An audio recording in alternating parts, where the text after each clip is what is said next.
ਵਾਹਿਗੁਰੂ ਸਾਹਿਬ ਜੀ। ਇੱਕ ਓੰਕਾਰ ਸਤਿਗੁਰ ਪ੍ਰਸਾਦ।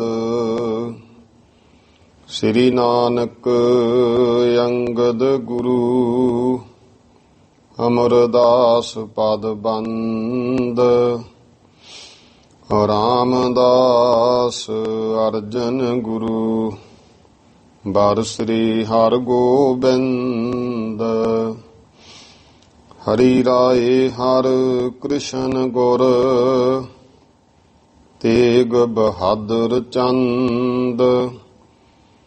ਦਸਵੇਂ ਗੋਬਿੰਦ ਸਿੰਘ ਗੁਰੂ ਨਮੋ ਚਰਨ ਅਰਬਿੰਦ। ਜਿਸ ਮਹਿ ਅੰਮ੍ਰਿਤ ਗਿਆਨ ਹੈ ਮਾਣਕ ਭਗਤ ਵੈਰਾਗ। ਸ੍ਰੀ ਗੁਰੂ ਗ੍ਰੰਥ ਸਾਹਿਬ ਉद्धਦ ਬੰਦੋਂ ਕਰ ਅਨੁਰਾਗ। ਸ੍ਰੀ ਗੁਰ ਸ਼ਬਦ ਕਮਾਏ ਜਿਨ ਜੀਤੇ ਪੰਚ ਵਿਕਾਰ। ਤਿਨ ਸੰਤਨ ਕੋ ਬੰਦਨਾ ਸਿਰ ਚਰਨਨ ਪਰ ਧਾਰ। ਏਕ ਓੰਕਾਰ ਸਤਿਗੁਰੂ ਤੇ ਪ੍ਰਸਾਦ ਸਚ ਹੋਏ। ਵਾਹਿਗੁਰੂ ਜੀ ਕੀ ਫਤਿਹ। ਬਿਘਨ ਬਿਨਾਸਨ ਸੋਏ। ਵਾਹਿਗੁਰੂ ਜੀ ਕਾ ਖਾਲਸਾ ਵਾਹਿਗੁਰੂ ਜੀ ਕੀ ਫਤਿਹ। ਗੁਰੂ ਗਰੀਬ ਨਵਾਜ ਚਬਰ ਤਖ਼ਤ ਦੇ ਮਾਲਕ ਜੁਗੋ ਜੁਗ ਅਟਲ ਦਸਾਂ ਪਾਤਸ਼ਾਹੀਆਂ ਦੀ ਆਤਮਿਕ ਜੋਤ। ਧੰਨ ਧੰਨ ਸ੍ਰੀ ਗੁਰੂ ਗ੍ਰੰਥ ਸਾਹਿਬ ਜੀ ਮਹਾਰਾਜ। ਗੁਰੂ ਪਾਤਸ਼ਾਹ ਜੀ ਦੀ ਬੇਅੰਤ ਰਹਿਮਤ ਬਖਸ਼ਿਸ਼ ਹੋਈ ਹੈ। ਹਰ ਰੋਜ਼ ਦੀ ਤਰ੍ਹਾਂ ਸ਼ਾਮ ਦਾ ਸਮਾਂ ਮਹਾਰਾਜ ਨੇ ਸਤਸੰਗ ਘੜੀਆਂ ਬਖਸ਼ੀਆਂ ਹਨ। ਆਓ ਜੋ ਗੁਰੂ ਮਹਾਰਾਜ ਦਸਾਂ ਪਾਤਸ਼ਾਹੀਆਂ ਦਾ ਜੀਵਨ ਇਤਿਹਾਸ ਸਰਵਣ ਕਰ ਰਹੇ ਹੋ। ਬਹੁਤ ਹੀ ਸਤਿਕਾਰਯੋਗ ਮਹਾਨ ਵਿਦਵਾਨ ਸ਼੍ਰੀਮਾਨ ਕਵੀ ਸੰਤ ਰੇਣ ਪ੍ਰੇਮ ਸਿੰਘ ਜੀ ਤ੍ਰੇਹਣ ਬੰਸ, ਉਹਨਾਂ ਦੁਆਰਾ ਰਚਿਤ ਸ੍ਰੀ ਗੁਰਪੁਰ ਪ੍ਰਕਾਸ਼ ਗ੍ਰੰਥ, ਜਿਸ ਦੀ ਕਿ ਲੜੀਵਾਰ ਜੋ ਕਥਾ ਚੱਲ ਰਹੀ ਹੈ, ਮਾਈ ਭਾਈ ਸਰਵਣ ਕਰਦਿਆਂ ਹੋਇਆਂ ਲੜੀ ਤਹਿਤ ਕੱਲ ਆਪਾਂ ਇਹ ਇਤਿਹਾਸ ਪੜ੍ਹਿਆ ਸੁਣਿਆ। 5ਵੇਂ ਮਹੱਲੇ ਦੇ 28ਵੇਂ ਘਰ ਦਾ ਪ੍ਰਸੰਗ ਕਿ ਕਿਵੇਂ ਭਾਈ ਬੰਨੋ ਜੀ ਗੁਰੂ ਸਾਹਿਬ ਦੇ ਚਰਨਾਂ 'ਚ ਆਏ ਔਰ ਗੁਰੂ ਪਾਤਸ਼ਾਹ ਮਹਾਰਾਜ ਨੇ ਜਿਲਦ ਵਧਵਾਉਣ ਵਾਸਤੇ ਭੇਜਿਆ। ਉਹਨਾਂ ਨੇ ਇੱਕ ਉਤਾਰਾ ਕਰ ਲਿਆ ਤੇ ਕੁਝ ਸ਼ਬਦ ਵਿੱਚ ਹੋਰ ਜਿਹੜੇ ਹਨ ਉਹ ਲਿਖ ਦਿੱਤੇ ਸਨ। ਇਹ ਸਮਝ ਕਰਕੇ ਵੀ ਇਹ ਵੀ ਬਾਣੀ ਹੈ, ਲਿਖਣ ਵੱਲੋਂ ਰਹਿ ਗਈ, ਚਲੋ ਇਹਦੇ ਵਿੱਚ ਆਪਾਂ ਉਤਾਰਾ ਕਰ ਦਿੰਦੇ ਹਾਂ। ਪਰ ਜੋ ਮਹਾਰਾਜ ਨੇ ਭਾਈ ਗੁਰਦਾਸ ਜੀ ਤੋਂ ਬੀੜ ਲਿਖਵਾਈ ਉਹਦੇ ਵਿੱਚ ਕੋਈ ਬਦਲਾਅ ਨਹੀਂ ਕੀਤਾ। ਤਾਂ ਫਿਰ ਮਹਾਰਾਜ ਨੇ ਇਹ ਬਚਨ ਕਰਤਾ ਸੀ, ਭਾਈ ਬੰਨੋ ਠੀਕ ਹੈ, ਹੁਣ 2 ਬੀੜਾਂ ਪ੍ਰਚਲਿਤ ਹੋਣਗੀਆਂ ਜਗਤ ਵਿੱਚ, ਇਸ ਤਰ੍ਹਾਂ ਨਾਮ ਨਾਲ ਜਾਣਿਆ ਜਾਇਆ ਕਰਨਗੀਆਂ। ਇੱਕ ਭਾਈ ਗੁਰਦਾਸ ਜੀ ਵਾਲੀ ਬੀੜ, ਇੱਕ ਭਾਈ ਬੰਨੋ ਜੀ ਵਾਲੀ। ਪਰ ਭਾਈ ਬੰਨੋ ਹੁਣ ਉਤਾਰੇ ਹੋਣਗੇ ਹੋਰ। ਜਿਹੜੀ ਸੁਧਾਈ ਹੈ ਉਹ ਭਾਈ ਗੁਰਦਾਸ ਜੀ ਤੋਂ ਜੋ ਲਿਖਤ ਕਰਵਾਈ ਇਸੇ ਬੀੜ ਨਾਲ ਹੀ ਹੋਵੇਗੀ। ਜੋ ਤੁਸੀਂ ਬੀੜ ਤਿਆਰ ਕਰ ਲਈ, ਉਤਾਰਾ ਕੀਤਾ, ਇਹਦਾ ਪ੍ਰਕਾਸ਼ ਨਹੀਂ ਹੋਵੇਗਾ। ਤੇ ਇਸ ਤਰ੍ਹਾਂ ਗੁਰੂ ਮਹਾਰਾਜ ਕਹਿੰਦੇ ਸਮਾਂ ਆਊਗਾ ਤੇ ਅੱਗੇ ਦੀ ਅੱਗੇ 10ਵਾਂ ਜਾਮਾ ਹੋਵੇਗਾ, ਜਦੋਂ ਸਾਡਾ ਫਿਰ 9ਵੇਂ ਪਾਤਸ਼ਾਹ 9ਵੇਂ ਸਰੂਪ ਦੀ ਬਾਣੀ ਦਰਜ ਕੀਤੀ ਜਾਵੇਗੀ। ਗੁਰੂ ਗ੍ਰੰਥ ਸਾਹਿਬ ਜੀ ਨੂੰ ਗੁਰਤਾ ਗੱਦੀ ਮਿਲੂਗੀ, ਅਨੇਕਾਂ ਉਤਾਰੇ ਹੋਣਗੇ, ਫਿਰ ਐਸੀਆਂ ਕਲਾ ਬਣ ਜਾਣਗੀਆਂ, ਭਾਵ ਪ੍ਰਸਾਂ ਵਗੈਰਾ ਲੱਗ ਜਾਣਗੀਆਂ। ਮਹਾਰਾਜ ਨੇ ਉਹਨਾਂ ਸਮਿਆਂ ਵਿੱਚ ਕਲਾ ਸ਼ਬਦ ਵਰਤਿਆ ਵੀ, ਬਹੁਤ ਬੀੜਾਂ ਜਿਹੜੀਆਂ ਹਨ ਤਿਆਰ ਹੋਣਗੀਆਂ। ਸਮਾਂ ਐਸਾ ਹੋਊ ਕਿ ਪੰਥ ਅਧੋਗਤੀ ਵਿੱਚ ਚਲਿਆ ਜਾਊ, ਬੇਅਦਬੀ ਹੋਊਗੀ। ਫਿਰ ਕੋਈ ਸਮਾਂ ਆਊਗਾ, ਮਹਾਰਾਜ ਕਹਿੰਦੇ ਕੋਈ ਗੁਰਮੁਖ ਪੁਰਸ਼ ਉੱਠੇਗਾ, ਸਾਰਾ ਪੰਥ ਇਕਜੁੱਟ ਹੋ ਕੇ ਵਧੇਗਾ ਤੇ ਇਹ ਜੋ ਬੇਅਦਬੀਆਂ ਹਨ ਉਹ ਹਟਾ ਦੇਵੇਗਾ। ਐਸਾ ਮਹਾਰਾਜ ਨੇ ਭਾਈ ਬੰਨੋ ਜੀ ਨੂੰ ਭਵਿੱਖਤ ਬਚਨ ਕੀਤੇ ਹੈ। ਇਹ ਪ੍ਰਸੰਗ ਕੱਲ ਆਪਾਂ ਸਰਵਣ ਕੀਤਾ ਹੈ। ਆਓ ਫਿਰ ਮਹਾਰਾਜ ਨੇ ਜੋ ਸ੍ਰੀ ਹਰਿਮੰਦਰ ਸਾਹਿਬ ਦੇ ਵਿੱਚ ਪ੍ਰਕਾਸ਼ ਕਰਵਾਇਆ ਉਹ ਪ੍ਰਸੰਗ ਆ ਰਿਹਾ ਹੈ, ਪ੍ਰੇਮ ਸਤਿਕਾਰ ਦੇ ਨਾਲ ਸਰਵਣ ਕਰੀਏ ਜੀ। ਸਤਨਾਮ ਸ੍ਰੀ ਵਾਹਿਗੁਰੂ ਸਾਹਿਬ ਜੀ। ਦੋਹਰਾ ਗੁਰ ਨਾਨਕ ਅੰਗਦ ਗੁਰੂ, ਅਮਰ ਗੁਰੂ ਕਉ ਧਿਆਏ।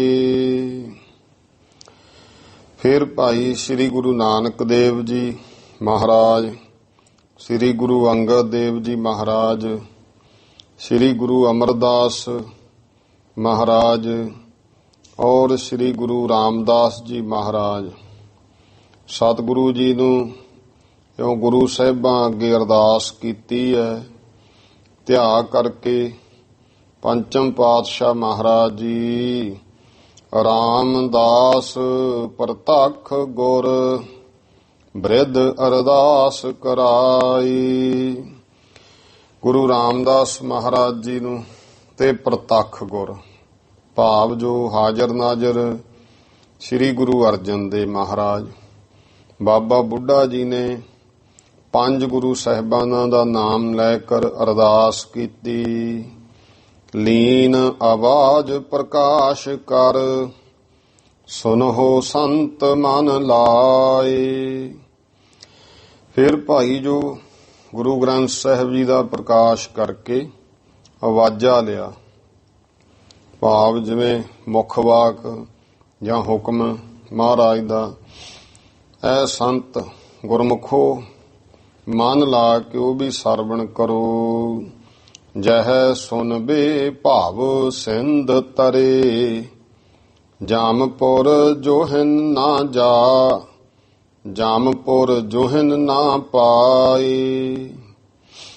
ਜਿਸ ਭਾਈ ਉਸ ਮੁੱਖ ਵਾਕ ਨੂੰ ਬਾਣੀ ਨੂੰ ਸਰਵਣ ਕੀਤਿਆਂ ਆ ਭਵਜਲ ਸਮੁੰਦਰ, ਭਉ ਦਾ ਇੱਕ ਸਮੁੰਦਰ ਜਿਹੜਾ ਹੈ ਇਹ ਤਰ ਜਾਈਦਾ ਹੈ।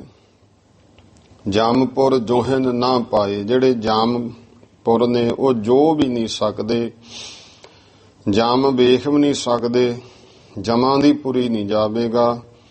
ਜੋ ਭਾਈ ਗੁਰੂ ਪਾਤਸ਼ਾਹ ਮਹਾਰਾਜ ਜੀ ਦੇ ਇਸ ਪਾਵਨ ਸ਼ਬਦ ਨੂੰ ਸਰਵਣ ਕਰੇਗਾ। ਰਾਗ ਸੂਹੀ ਛੰਤ ਮਹੱਲਾ ਪੰਜਵਾ। ਇਹ ਛੰਤ ਨੇ, ਰਾਗ ਸੂਹੀ ਹੈ। ਇੱਥੇ ਭਾਵੇਂ ਗੁਰੂ ਗ੍ਰੰਥ ਸਾਹਿਬ ਵਿੱਚ ਇੰਨਾ ਸਰਲੇਖ ਨਹੀਂ ਹੈ ਸ਼ਬਦ ਦਾ, ਤੇ ਕੇਵਲ ਸੂਹੀ ਮਹੱਲਾ ਪੰਜਵਾ, ਕਿਉਂਕਿ ਇਤਿਹਾਸਕ ਗ੍ਰੰਥ ਹੈ। ਫਿਰ ਦੱਸਿਆ ਵੀ ਸੂਹੀ ਰਾਗ ਹੈ, ਛੰਤ ਨੇ ਇਹ। ਉਹਨਾਂ ਚੋਂ ਇੱਕ ਪਹਿਲੇ ਛੰਤ ਦਾ ਕਵੀ ਸੰਤ ਰੇਣ ਜੀ ਨੇ ਜੋ ਹੈ ਪਦਾ ਦਰਜ, ਇੱਕ ਛੰਤ ਦਰਜ ਕਰ ਦਿੱਤਾ ਹੈ ਕਿ 5ਵੇਂ ਪਾਤਸ਼ਾਹ ਮਹਾਰਾਜ ਜੀ ਦਾ ਇਹ ਪਾਵਨ ਉਚਾਰਨ ਕੀਤਾ ਹੋਇਆ ਸ਼ਬਦ ਆਇਆ ਹੁਕਮ ਦੇ ਰੂਪ ਵਿੱਚ, ਮੁੱਖ ਵਾਕ ਦੇ ਆਵਾਜ਼ੇ ਦੇ ਰੂਪ ਵਿੱਚ, ਜੋ ਬਾਬਾ ਬੁੱਢਾ ਜੀ ਨੇ ਸਾਰੀਆਂ ਸੰਗਤਾਂ ਨੂੰ ਸਰਵਣ ਕਰਵਾਇਆ ਹੈ। ਸੰਤਾ ਕੇ ਕਾਰਜ ਆਪ ਖਲੋਇਆ, ਹਰ ਕੰਮ ਕਰਾਵਣ ਆਇਆ ਰਾਮ। ਸੰਤਾਂ ਕੇ ਕਾਰਜ ਆਪ ਖਲੋਇਆ।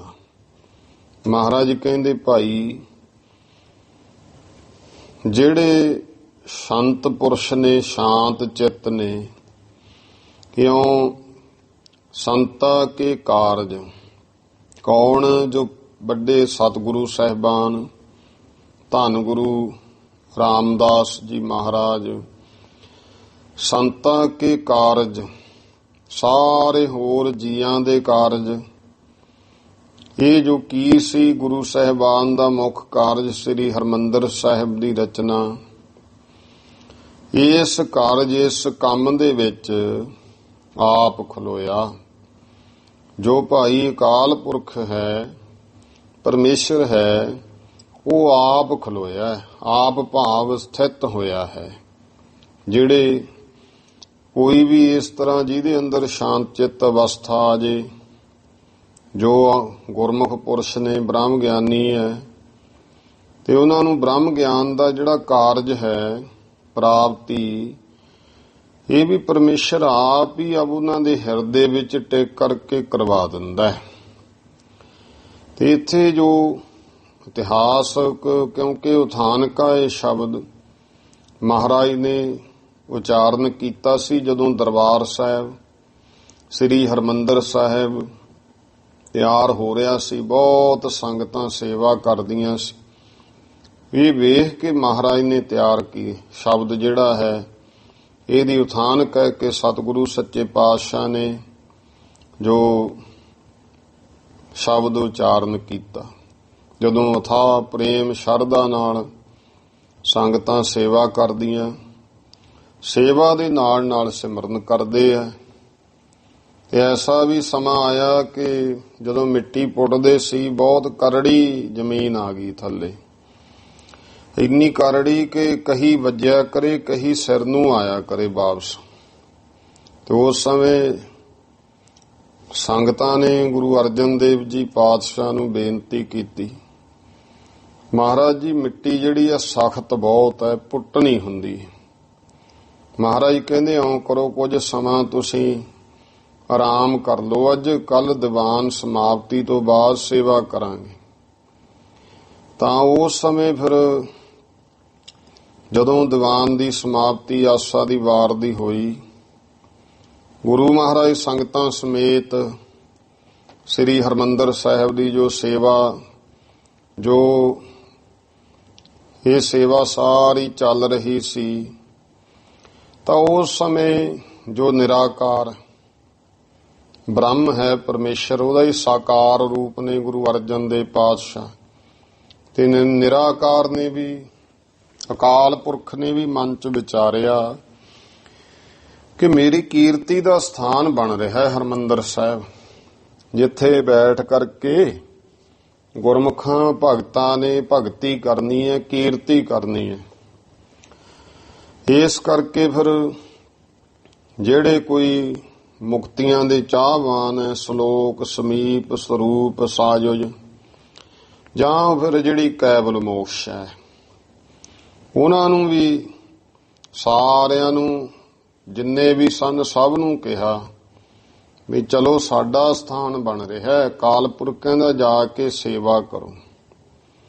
ਤੇ ਅੰਤਰਜਾਮੀ ਅਕਾਲ ਪੁਰਖ ਨੇ ਵੀ ਆਪ ਦੇਖੋ ਗੁਰੂ ਰੂਪ ਧਾਰਿਆ ਹੋਇਆ, ਤੇ ਸੰਗਤਾਂ ਦੇ ਵਿੱਚ ਵੀ ਸਾਰਿਆਂ ਦੇ ਨਾਲ ਨਾਲ ਨਿਰਾਕਾਰ ਰੂਪ ਸੇਵਾ ਕਰ ਰਹੇ ਹੈ। ਤੇ ਉਸ ਸਮੇਂ ਜਿੱਥੇ ਹਰਿਮੰਦਰ ਸਾਹਿਬ ਦੀ ਨੀਂਹ ਰੱਖਣੀ ਸੀ, ਉਹ ਫਿਰ ਪਰਮੇਸ਼ਰ ਨੇ ਆਪ ਹੀ ਉਹ ਐਸਾ ਬਲ, ਐਸੀ ਕਿਰਪਾ ਕਰ ਦਿੱਤੀ ਕਿ ਅਕਾਲ ਪੁਰਖ ਨੇ ਆਪ ਟੱਕ ਲਾ ਦਿੱਤਾ।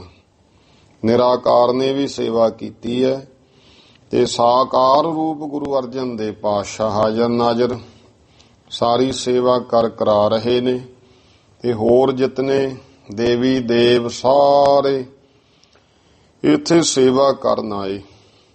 ਐਸਾ ਜਿਹੜਾ ਕੌਤਕ ਸੀ ਤੇ ਉਹ ਸਾਰਾ ਵੇਖ ਕਰਕੇ ਬਾਬਾ ਬੁੱਢਾ ਜੀ ਹੋਰ ਪ੍ਰੇਮੀ ਗੁਰਸਿੱਖਾਂ ਨੇ ਪੁੱਛਿਆ, ਮਹਾਰਾਜ ਅੱਜ ਸੰਗਤ ਬਹੁਤ ਆ ਗਈ ਹੈ, ਬੜੇ ਅਦਭੁਤ ਹੈ, ਕਿੱਥੋਂ ਆਈ? ਤਾਂ ਉਸ ਸਮੇਂ ਸਾਰੇ ਬਾਬਾ ਬੁੱਢਾ ਜੀ, ਕਿਉਂਕਿ ਉਹਨਾਂ ਨੂੰ ਸੰਕੇਤ ਵੀ ਮਹਾਰਾਜ ਨੇ ਕਰਵਾਤਾ ਸੀ ਤੇ ਸਤਿਗੁਰੂ ਜੀ ਨੇ ਬਚਨ ਉਚਾਰਨ ਕੀਤੇ, ਸੰਤਾਂ ਕੇ ਕਾਰਜ ਆਪ ਖਲੋਇਆ, ਕਿ ਉਹ ਪਰਮੇਸ਼ਰ ਹੁਣ ਆਪ ਹੀ ਖੜਾ ਹੈ ਸਾਰਾ ਕਾਰਜ ਕਰਨ ਵਾਸਤੇ। ਤੇ ਇਹ ਸਮਾਂ ਆਇਆ ਜਦੋਂ ਸ੍ਰੀ ਗੁਰੂ ਗ੍ਰੰਥ ਸਾਹਿਬ ਜੀ ਦਾ ਪ੍ਰਕਾਸ਼ ਕੀਤਾ। ਬਾਬਾ ਬੁੱਢਾ ਜੀ ਨੂੰ ਕਿਹਾ, ਬਾਬਾ ਜੀ ਤੁਸੀਂ ਆਵਾਜ਼ਾਂ ਲਵੋ, ਹੁਕਮ ਲਵੋ। ਤਾਂ ਫਿਰ ਇਹ ਮੁੱਖ ਵਾਕ ਆਇਆ, ਸੰਤਾਂ ਕੇ ਕਾਰਜ ਆਪ ਖਲੋਇਆ। ਜੋ ਸ੍ਰੀ ਕਰਤਾਰਪੁਰ ਸਾਹਿਬ ਵਾਲੀ ਉਹ ਹੱਥ ਲਿਖਤ ਬੀੜ ਆ, ਉਹਦੇ ਅੰਗ ਜ਼ਿਆਦੇ, ਉਹ 975 ਉਸ ਪਾਵਨ ਬੀੜ ਦੇ ਅੰਗ ਤੇ ਇਹ ਸ਼ਬਦ ਹੈ, ਦਰਜ ਹੈ। ਤੇ ਸਤਿਗੁਰੂ ਸੱਚੇ ਪਾਤਸ਼ਾਹ ਮਹਾਰਾਜ ਇਉਂ ਬਚਨ ਕਰਦੇ ਵੀ ਪਰਮੇਸ਼ਰ ਆਪ ਹੀ ਕਾਰਜ ਕਰਾਉਣ ਆਇਆ ਹੈ। ਧਰਤ ਸੁਹਾਵੀ ਤਾਲ ਸੁਹਾਵਾ, ਵਿੱਚ ਅੰਮ੍ਰਿਤ ਜਲ ਛਾਇਆ ਰਾਮ। ਇਹ ਅੰਮ੍ਰਿਤਸਰ ਸਾਹਿਬ ਦੀ ਜਿਹੜੀ ਧਰਤੀ ਹੈ, ਧਰਤ ਸੁਹਾਵੀ, ਇਹ ਵੀ ਬਹੁਤ ਸੋਭਾ ਵਾਲੀ ਹੈ। ਤਾਲ ਸੁਹਾਵਾ, ਤੇ ਇਹ ਅੰਮ੍ਰਿਤਸਰ ਤਲਾਬ, ਅੰਮ੍ਰਿਤ ਸਰੋਵਰ ਦੇਖੋ, ਇਹ ਵੀ ਬਹੁਤ ਸੁਹਾਵਣਾ ਸੋਭਨੀਕ ਹੈ। ਵਿੱਚ ਅੰਮ੍ਰਿਤ ਜਲ ਛਾਇਆ ਰਾਮ, ਇਸ ਦੇ ਵਿੱਚ ਜਿਹੜਾ ਜਲ ਹੈ ਉਹ ਅੰਮ੍ਰਿਤ ਰੂਪ ਹੋ ਕੇ ਛਾਇਆ ਹੋਇਆ ਹੈ। ਅੰਮ੍ਰਿਤ ਜਲ ਛਾਇਆ ਪੂਰਨ ਸਾਜ ਕਰਾਇਆ, ਸਗਲ ਮਨੋਰਥ ਪੂਰੇ। ਇਹ ਅੰਮ੍ਰਿਤ ਜਲ ਰੂਪ ਹੋ ਕੇ ਜਿਹੜਾ ਜਲ ਹੈ ਅੰਮ੍ਰਿਤ ਹੈ, ਇਸ ਤਰ੍ਹਾਂ ਛਾ ਗਿਆ ਤੇ ਸਾਰੇ ਪੂਰਨ ਸਾਜ ਕਰਾਇਆ। ਸਾਰਾ ਹੀ ਜਿਹੜਾ ਸ੍ਰੀ ਹਰਿਮੰਦਰ ਸਾਹਿਬ ਜਲ ਉਸ ਅੰਮ੍ਰਿਤ ਜਲ ਦੇ ਵਿੱਚ, ਸਰੋਵਰ ਦੇ ਵਿੱਚ ਤਿਆਰ ਹੋਇਆ। ਇਹ ਸਾਰਾ ਸਾਜ ਕਰਾਇਆ ਉਹ ਪਰਮੇਸ਼ਰ ਅਕਾਲ ਪੁਰਖ ਨੇ ਕਰਾਇਆ ਹੈ। ਸਗਲ ਮਨੋਰਥ ਪੂਰੇ, ਜਿਹਦੇ ਕਰਕੇ ਫਿਰ ਭਾਈ ਸਾਡੇ ਸਾਰੇ ਹੀ ਮਨੋਰਥ ਪੂਰੇ ਹੋ ਗਏ। ਮਹਾਰਾਜ ਕਹਿੰਦੇ ਜਿਹੜਾ ਕੋਈ ਆ ਕੇ ਦਰਸ਼ਨ ਕਰੂਗਾ ਉਹਦੇ ਭਾਈ ਸਾਰੇ ਮਨੋਰਥ ਪੂਰੇ ਹੋਣਗੇ। ਜੈ ਜੈਕਾਰ ਭਇਆ ਜਗ ਅੰਤਰ, ਲਾਥੇ ਸਗਲ ਵਿਸੂਰੇ। ਸਾਰੇ ਸੰਸਾਰ ਦੇ ਵਿੱਚ ਹੁਣ ਜੈ ਜੈਕਾਰ, ਇਸ ਸਥਾਨ ਦੀ ਜੈ ਜੈਕਾਰ ਹੋ ਰਹੀ। ਫਿਰ ਭਾਈ ਸਾਰੇ ਸੰਸਾਰ ਵਿੱਚ ਉਸ ਪਰਮਾਤਮਾ ਦਾ ਹੀ ਜਸ ਇੱਥੋਂ ਫੈਲ ਰਿਹਾ ਹੈ। ਲਾਥੇ ਸਗਲ ਵਿਸੂਰੇ, ਜਿੰਨੇ ਵਿਸੂਰੇ ਝੋਰੇ ਉਹ ਸਾਰੇ ਮਹਾਰਾਜ ਕਹਿੰਦੇ ਲੈ ਗਏ। ਪੂਰਨ ਪੁਰਖ ਅਚੁੱਤ ਅਬਿਨਾਸੀ, ਜਸ ਵੇਦ ਪੁਰਾਣੀ ਗਾਇਆ। ਐਸਾ ਪਰਮੇਸ਼ਰ ਜਿਹਦਾ ਜੋ ਕਿ ਪਰਿਪੂਰਨ ਹੈ, ਪੂਰਨ ਪੁਰਖ, ਸਾਰੇ ਵਿਆਪਕ ਹੈ ਪਰਮੇਸ਼ਰ, ਅਚੁੱਤ ਅਬਿਨਾਸੀ। ਤੇ ਫਿਰ ਜੋ ਪਰਮੇਸ਼ਰ ਹੈ ਉਹ ਅਚੁੱਤ ਹੈ, ਅਟਲ ਹੈ, ਉਹ ਡਿੱਗਦਾ ਨਹੀਂ ਹੈ, ਡਿੱਗ ਇੱਕ ਸਥਿਰ ਅਬਿਨਾਸ਼, ਨਾਸ਼ ਤੋਂ ਰਹਿਤ ਹੈ ਪਰਮੇਸ਼ਰ। ਜਸ ਵੇਦ ਪੁਰਾਣੀ ਗਾਇਆ, ਜਿਹਦਾ ਜਸ ਮਹਿਮਾ ਵੇਦਾਂ ਪੁਰਾਣਾਂ ਚ ਵੀ ਗਾਇਨ ਕੀਤਾ ਹੈ, ਉਸੇ ਦਾ ਹੀ ਜਸ ਐਸੇ ਬ੍ਰਹਮ ਦਾ ਹੀ ਇੱਥੇ ਹੋ ਰਿਹਾ ਹੈ। ਆਪਣਾ ਬਿਰਦ ਰੱਖਿਆ ਪਰਮੇਸ਼ਰ, ਨਾਨਕ ਨਾਮ ਧਿਆਇਆ। ਤੇ ਪਰਮੇਸ਼ਰ ਨੇ ਦੇਖੋ ਆਪਣਾ ਬਿਰਦ ਰੱਖਿਆ। ਬਿਰਦ ਕਿਹੜਾ ਹੈ? ਕਿ ਆਪਣਿਆਂ ਸੇਵਕਾਂ ਦੇ ਕਾਰਜ ਨੂੰ ਸਵਾਰਨਾ ਹੈ। ਸਤ ਸੰਗਤ ਜੀ ਦੇਖੋ, ਸਾਰੀਆਂ ਸੰਗਤਾਂ ਦੇ ਇਹ ਕਾਰਜ ਨੂੰ ਸਵਾਰਨ ਵਾਸਤੇ ਆਪਣਿਆਂ ਪਿਆਰਿਆਂ ਨੇ ਆਪਣਾ ਬਿਰਦ ਧਰਮ ਬਿਰਦ ਰੱਖਣਾ ਕੀਤਾ ਪਰਮੇਸ਼ਰ ਨੇ, ਕਿ ਸਾਰਾ ਕਾਰਜ ਆਪ ਹਾਜ਼ਰ ਹੋ ਕੇ ਕੀਤਾ, ਸੇਵਾ ਕਰਵਾਈ ਕੀਤੀ। ਨਾਨਕ ਨਾਮ ਧਿਆਇਆ।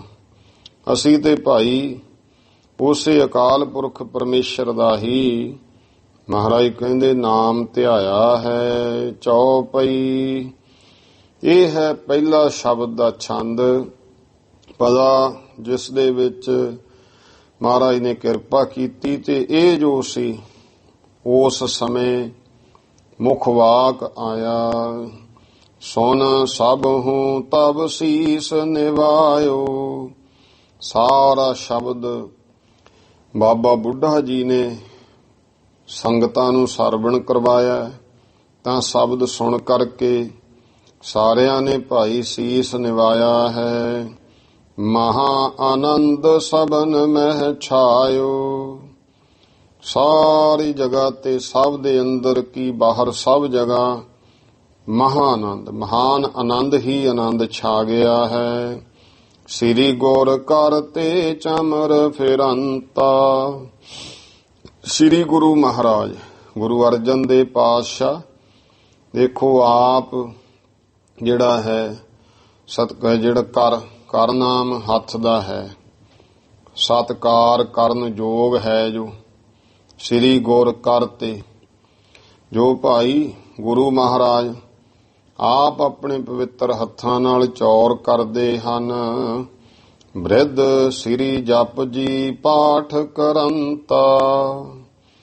ਤੇ ਬਾਬਾ ਬੁੱਢਾ ਜੀ ਨੇ ਜੋ ਜਪਜੀ ਸਾਹਿਬ ਪਾਵਨ ਬਾਣੀ ਦਾ ਫਿਰ ਪਾਠ ਕੀਤਾ।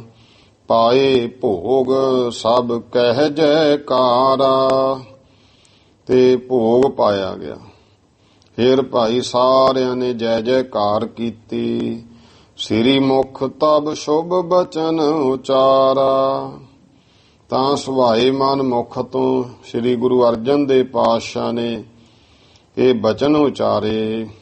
ਹੇ ਸਿੱਖ ਸੰਗਤ ਸੁਨੋ ਪਿਆਰੀ। ਹੈ ਭਾਈ ਸਾਡੀ ਪਿਆਰੀ ਸੰਗਤ ਸਾਰੇ ਸੁਣੋ। ਗੁਰੂ ਗ੍ਰੰਥ ਕੀ ਮਹਿਮਾ ਭਾਰੀ। ਕਿ ਇਸ ਗੁਰੂ ਗ੍ਰੰਥ ਸਾਹਿਬ ਦੀ ਜੋ ਮਹਿਮਾ ਹੈ ਉਹ ਬਹੁਤ ਵੱਡੀ ਹੈ। ਸਵਈਆ ਸ੍ਰੀ ਗੁਰ ਕੇਰ ਸਰੀਰ ਜੋ। ਫਿਰ ਦੱਸਿਆ ਮਹੱਤ ਭਾਈ ਜੋ ਸ੍ਰੀ ਗੁਰ ਕੇਰ ਸਰੀਰ ਜੋ, ਜਿਹੜਾ ਇਹ ਸਰੀਰ ਹੈ ਗੁਰੂ ਦਾ, ਇਹ ਮਹਾਰਾਜ ਕਹਿੰਦੇ ਜੋ ਹੈ ਨਾ ਆਹ ਸਰੀਰ ਜਿਹੜਾ ਦਿਸ ਰਿਹਾ ਹੱਡ ਚੰਮ ਦਾ, ਇਹ ਸਰੀਰ ਜੋ ਹੈ ਸਭ ਥਾਨ ਸਮੈ ਸਭ ਨਾਂਦ ਰਸੈ ਹੈ। ਇਹ ਸਾਰੀਆਂ ਥਾਵਾਂ ਦੇ ਉੱਤੇ ਹਰ ਸਮੇਂ ਸਭ ਸਮੇਂ ਸਾਰਿਆਂ ਨੂੰ ਦਰਸ਼ਨ ਨਹੀਂ ਹੋ ਸਕਦੇ। ਇਹ ਅਸੀਂ ਸਰੀਰ ਰੂਪ ਵਿੱਚ ਮਹਾਰਾਜ ਕਹਿੰਦੇ ਵਿਚਰਦੇ ਹਾਂ। ਹੁਣ ਜੇ ਕੋਈ ਇੱਥੇ ਆਊਗਾ ਤਾਂ ਸਾਡੇ ਦਰਸ਼ਨ ਕਰਦਾ, ਜਾਂ ਕੋਈ ਪੂਰਨ ਬ੍ਰਹਮ ਗਿਆਨੀ ਪੁਰਸ਼ ਹੈ ਉਹ ਕਰ ਸਕਦਾ, ਉਹ ਤਾਂ ਜਿੱਥੇ ਬੈਠਾ ਦਰਸ਼ਨ ਕਰ ਲੂ। ਲੇਕਿਨ ਜਿਹੜੇ ਸੰਗਤਾਂ ਨੇ ਜਗਿਆਸੂ ਹਨ, ਅਜੇ ਜਗਿਆਸਾ ਦੀ ਅਵਸਥਾ ਵਿੱਚ ਹੈ, ਉਹ ਮਹਾਰਾਜ ਕਹਿੰਦੇ ਭਾਈ ਸਾਡਾ ਜਿਹੜਾ ਸਰੀਰ ਹੈ ਤਾਂ ਜਿੱਥੇ ਹੈ ਉੱਥੇ ਹੀ ਦਰਸ਼ਨ ਦਿਓ। ਸ੍ਰੀ ਗੁਰ ਕੇਰ ਸਰੀਰ ਜੋ ਸਭ ਥਾਨ ਸਮੇਂ ਸਭ ਨਾ ਦਰਸੈ। ਸਾਰੀਆਂ ਥਾਵਾਂ ਤੇ ਹਰ ਸਮੇਂ ਸਭ ਨਹੀਂ ਦਰਸ਼ਨ ਕਰ ਸਕਦੇ। ਗ੍ਰੰਥ ਹਿਰਦਾ ਗੁਰ ਕੋ ਇਹੋ ਜਾਨੋ। ਪਰ ਇਹ ਜੋ ਗ੍ਰੰਥ ਹੈ ਇਹ ਭਾਈ ਗੁਰੂ ਦਾ ਹਿਰਦਾ ਜਾਣ ਲਓ। ਇਹ ਹਿਰਦਾ ਹੈ ਗ੍ਰੰਥ, ਜੋ ਤੁਸੀਂ ਇਹ ਗੁਰੂ ਦਾ ਹਿਰਦਾ ਜਾਣ ਲਓ। ਉੱਤਮ ਹੈ ਸਭ ਕਾਲ ਰਹਿ ਹੈ। ਇਸ ਕਰਕੇ ਸਭ ਤੋਂ ਉੱਤਮ ਹੈ ਤੇ ਇਹ ਸਾਰੇ ਸਮਿਆਂ ਵਿੱਚ ਸਭ ਜਗ੍ਹਾ ਹੀ ਹੋਵੇਗਾ, ਕਿਉਂਕਿ ਭਵਿੱਖ ਬਚਨ ਕੇ ਥਾਂ ਪੁਰ ਥਾਂ ਘਰ ਘਰ ਵਿੱਚ ਪ੍ਰਕਾਸ਼ ਹੋਊ। ਇਸ ਕਰਕੇ ਸਭ ਜਗ੍ਹਾ ਸਭ ਕਾਲ ਹੈ, ਹਰ ਸਮੇਂ ਹੀ ਹੈ। ਮੇਰੇ ਸਰੂਪ ਤੇ ਜਾਂ ਤੇ ਹੈ ਧੀਰਗ।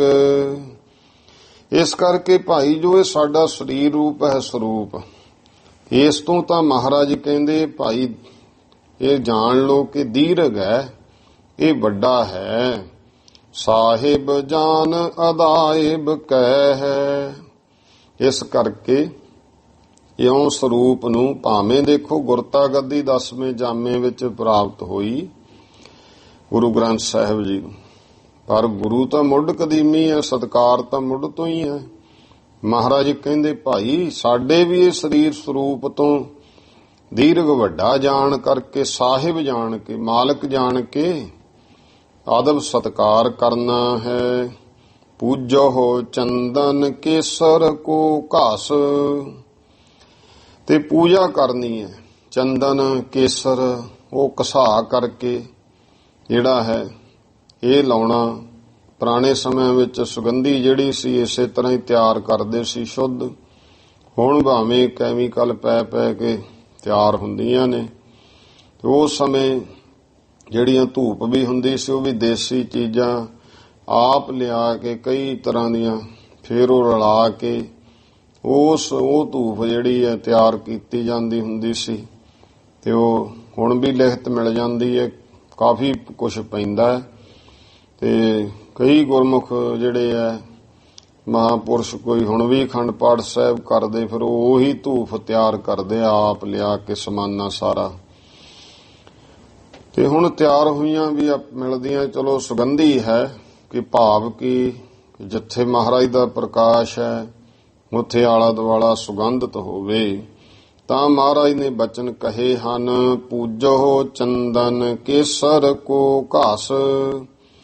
ਕੇਸਰ ਚੰਦਨ ਇਸ ਇਤਿਆਦਿ ਘਸਾ ਕਰਕੇ ਇਹ ਛਿੜਕਾ ਕਰਕੇ ਪੂਜਾ ਕਰੋ। ਧੂਪ ਤੁਖਾਏ ਕੈ ਫੂਲ ਚੜ੍ਹੈ ਹੈ, ਤੇ ਧੂਪ ਤੁਖਾ ਕਰਕੇ ਫੁੱਲ ਇਤਿਆਦਿਕ ਚੜਾਉਣੇ ਹਨ।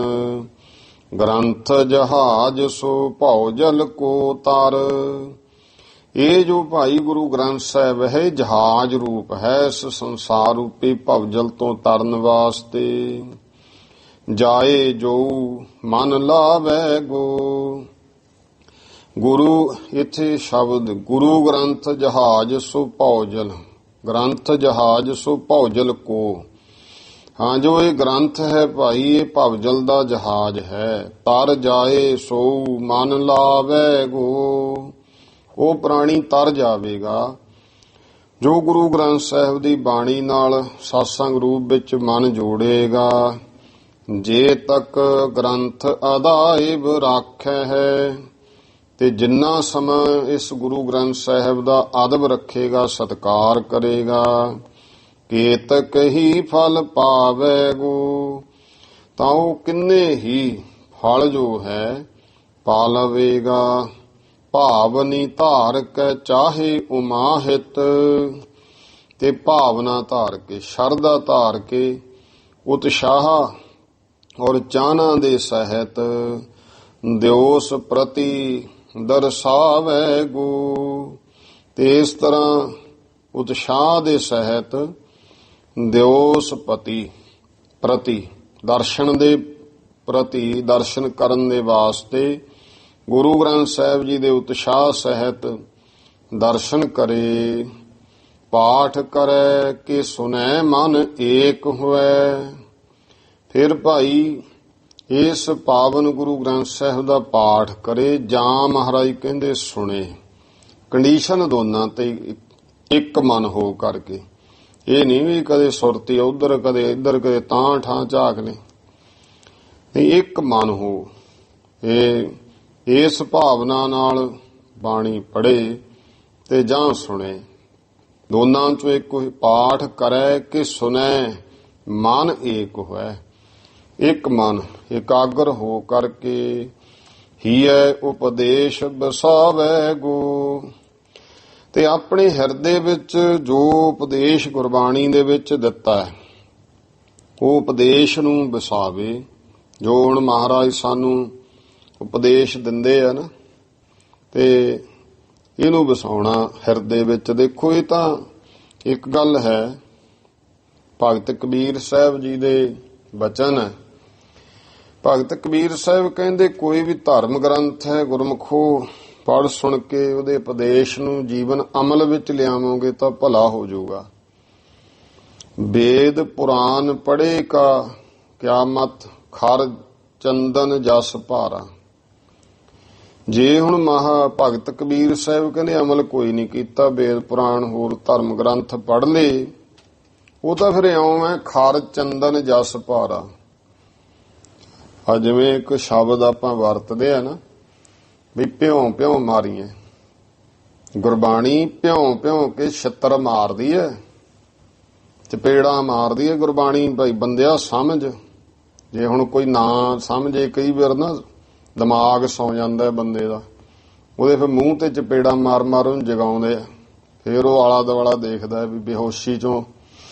ਅਸੀਂ ਤਾਂ ਸਮੂਹਤ ਨੀਂਦ ਬੇਹੋਸ਼ੀ ਦੀ ਹਾਲਤ ਵਿੱਚ ਆ, ਇਸ ਕਰਕੇ ਇਹ ਫਿਰ ਸਾਨੂੰ ਚਪੇੜ ਮਾਰ ਮਾਰ ਕੇ ਹੋਸ਼ ਵਿੱਚ ਲਿਆਉਂਦੇ। ਖਰ ਚੰਦਨ ਜਸ ਭਾਰਾ। ਜੇ ਹੁਣ ਬੰਦਾ ਕਹੇ ਵੀ ਮੈਂ ਤਾਂ, ਉਹਦਾ ਭਾਵ ਕੀ ਹੈ? ਭਗਤ ਕਬੀਰ ਸਾਹਿਬ ਕਹਿੰਦੇ ਜੇ ਅਮਲ ਨਹੀਂ ਨਾ ਕਰਦਾ ਤੂੰ, ਫਿਰ ਤਾਂ ਉਸ ਗਧੇ ਵਾਲੀ ਹਾਲਤ ਹੈ ਵੀ ਕੋਈ ਗਧਾ ਸੀ ਤੇ ਉਹ ਚੰਦਨ ਢੋਣ ਤੇ ਰੱਖ ਲਿਆ। ਚੰਦਨ ਢੋਣ ਵਾਸਤੇ ਹੁਣ ਪੁਰਾਣੇ ਸਮਿਆਂ ਦੇ ਵਿੱਚ ਢੋਆ ਢੁਆਈ ਗਧਿਆਂ ਨਾਲ ਹੁੰਦੀ ਸੀ। ਹੁਣ ਵੀ ਪਹਾੜਾਂ ਦੇ ਵਿੱਚ ਗਧਿਆਂ ਦੇ ਉੱਤੇ ਢੋਆ ਢੁਆਈ ਦੀ ਹੁੰਦੀ ਆ। ਕਈ ਹੇਮਕੁੰਡ ਸਾਹਿਬ ਜਾਂਦੇ ਆ, ਤੁਸੀਂ ਦੇਖਿਆ ਕਰੋ, ਖੱਚਰਾਂ ਦੇ ਉੱਤੇ ਬੈਠੇ ਹੁੰਦੇ ਆ, ਉਹ ਤੇ ਬਹਿ ਕੇ ਜਾਂਦੇ ਨੇ। ਹੁਣ ਉਹ ਸਾਧਨ ਹੀ ਉਹ ਹੈ ਉੱਥੇ। ਚਲੋ ਵੈਸੇ ਤਾਂ ਪਹਿਲਾਂ ਜਾਇਆ ਉਹ ਚੰਗਾ, ਕਾਹਨੂੰ ਐਵੇਂ ਗਧਿਆਂ ਖੱਚਰਾਂ ਨੂੰ ਤੰਗ ਕਰਨਾ, ਜਦੋਂ ਸਮਾਂ ਉਦੋਂ ਜਾ ਵੜੋ। ਇਹ ਤਾਂ ਮਹਾਰਾਜ ਦੇ ਉਹ ਫਿਰ ਚਲੋ ਉਹਨਾਂ ਦਾ ਕੰਮ ਚੱਲਦਾ ਨਾ। ਤੇ ਹੁਣ ਇਹ ਪੁਰਾਣੇ ਸਮੇਂ ਵਿੱਚ ਕਿਉਂਕਿ ਪਿੰਡਾਂ ਸ਼ਹਿਰਾਂ ਦੇ ਵਿੱਚ ਇਹੀ ਢੋਆ ਢੁਆਈ ਦੇ ਸਾਧਨ ਸੀ, ਤੇ ਉਹ ਗਧੇ ਤੇ ਲੱਗ ਗਿਆ ਕੋਈ ਚੰਦਨ ਢੋਣ। ਗਧੇ ਨੂੰ ਹੰਕਾਰ ਹੋ ਗਿਆ, ਉਹਦਾ ਦੂਜੇ ਗਧਿਆਂ ਨੂੰ ਨੇੜੇ ਨਾ ਲੱਗਣ ਦੇਵੇ। ਉਹ ਕਹੇ ਕੀ ਗੱਲ? ਕਹਿੰਦਾ ਮੈਂ ਚੰਦਨ ਢੋਣਾ। ਜਿਹੜਾ ਸਿਆਣਾ ਸੀ ਗਧਾ, ਉਹ ਕਹਿੰਦਾ ਢੋਂਦਾ ਹੋਏਗਾ, ਤੇਰੇ ਤੇ ਤਾਂ ਕੋਈ ਅਸਰ ਨਹੀਂ, ਲਿਟਣਾ ਤਾਂ ਆਪਾਂ ਸਵਾਹ 'ਚ ਹੀ ਹੈ। ਚੰਦਨ ਢੋਣਾ ਆਪਣੇ ਤੇ ਕੀ ਅਸਰ ਹੈ? ਆਪਾਂ ਤਾਂ ਉਹੀ ਕੁਛ ਕਰਨਾ, ਆਪਾਂ ਤਾਂ ਦੜੰਗੇ ਮਾਰਨੇ ਆ, ਸਵਾਹ 'ਚ ਲਿਟਣਾ। ਇਹੀ ਹਾਲ ਫਿਰ ਮਾਫ ਕਰਨਾ ਸਾਡਾ ਗਧਿਆਂ ਵਾਲਾ ਹੋਇਆ ਪਿਆ। ਸੁਣੀ ਜਾਣਾ, ਵਿਆਹ ਹੋਇਆ, ਪਾਠ ਕਰਾ ਲਿਆ, ਮਗਰੋਂ ਸ਼ਰਾਬ 'ਚ ਲਿਟ ਲਏ। ਫਿਰ ਗਧੇ ਵਾਲਾ ਕੰਮ ਹੀ ਆ। ਅਸਰ ਤਾਂ ਕੋਈ ਨਹੀਂ ਹੋਇਆ ਵੀ ਉਸੇ ਘਰ 'ਚ ਗੁਰੂ ਗ੍ਰੰਥ ਸਾਹਿਬ ਗਏ, ਉਸੇ ਘਰ 'ਚ ਮੀਟ ਸ਼ਰਾਬ ਚੱਲ ਪਿਆ, ਫਿਰ ਉੱਥੇ ਹੀ ਗੰਦ ਪਾਤਾ। ਤੇ ਜਿਹੜਾ ਕੋਈ ਅਸਰ ਸੀ ਫਿਰ ਗੰਦ ਨਾਲ ਕੋਸ਼ਿਸ਼ ਕੀਤੀ ਜਿੰਨੀ ਛੇਤੀ ਕੱਢ ਦਈਏ ਘਰੋਂ ਬਾਣੀ ਦਾ ਅਸਰ, ਕਿਤੇ ਮਾੜਾ ਮੋਟਾ ਲੱਗਿਆ ਨਾ ਰਹਿ ਜੇ। ਇਹੀ ਹਾਲ ਹੈ। ਸਵੇਰੇ ਹੱਥ ਲਾ ਕੇ ਦੇਖੋ, ਇਹਦੇ ਵਰਗਾ ਭਗਤ ਕੋਈ ਨਹੀਂ। ਇਹ ਕਹਿੰਦੇ ਬਹੁਤ ਸ਼ਰਧਾ ਹੈ। ਤੇ ਆਥਣੇ ਚੈੱਕ ਕਰ ਲਓ, ਖਰ ਚੰਦਨ ਜਸ ਭਾਰਾ, ਕਿੱਥੇ ਲਿਟਦਾ ਹੈ, ਅਸਰ ਕੀ ਹੈ? ਮਹਾਰਾਜ ਕਹਿੰਦੇ ਜਿਤ ਪੀਤੇ ਮਤ ਦੂਰ ਹੋਏ, ਬਰਲ ਪਵੇ ਵਿੱਚ ਆਏ, ਆਪਣਾ ਪਰਾਇਆ ਨਾ ਪਛਾਣੇ, ਖਸਮੋਂ ਧੱਕੇ ਖਾਏ। ਰੱਬ ਵੱਲੋਂ ਧੱਕਾ ਪਰ ਨਹੀਂ ਹਟਦਾ ਇਹ, ਤਾਂ ਇਸ ਕਰਕੇ ਫਿਰ ਉਹ ਗਧਾ ਦੱਸੋ ਚੰਦਨ ਢੋਈ ਜਾਵੇ। ਉਹ ਨਾਲ ਦੇ ਗਧੇ ਕਹਿੰਦੇ ਐਵੇਂ ਮਾਣ ਨਾ ਕਰ, ਸਾਡੇ ਵਰਗਾਈਆਂ ਤੂੰ, ਆਪਾਂ ਸਾਰਿਆਂ ਨੇ ਲਿਟਣਾ ਸਵਾਹ 'ਚ ਹੀ ਆ, ਚਾਹੇ ਚੰਦਨ ਆਪਣੇ ਤੇ ਢੋਲਣ, ਚਾਹੇ ਕੁਛ, ਆਪਾਂ ਤਾਂ ਢੋਈ ਜਾਂਦੇ ਆ। ਵੇਦ ਪੁਰਾਣ ਸੁਣੇ ਕਾ ਜਾਂ ਪੜ੍ਹ ਲਿਆ ਭਾਵ ਕੋਈ ਵੀ, ਤਾਂ ਗੁਰਮੁਖੋ ਇਹਦਾ ਅਸਰ ਜੀਵਨ ਵਿੱਚ ਹੋਵੇ, ਅਮਲ ਹੋਵੇ, ਅਮਲਾਂ ਦੇ ਨਾਲ ਨਵੇੜਾ ਹੋਣਾ। ਬਾਬਾ ਆਖੇ ਹਾਜੀਆਂ ਸ਼ੁਭ ਅਮਲਾਂ ਵਾਜੋਂ ਦੋਵੇਂ ਰੋਈ।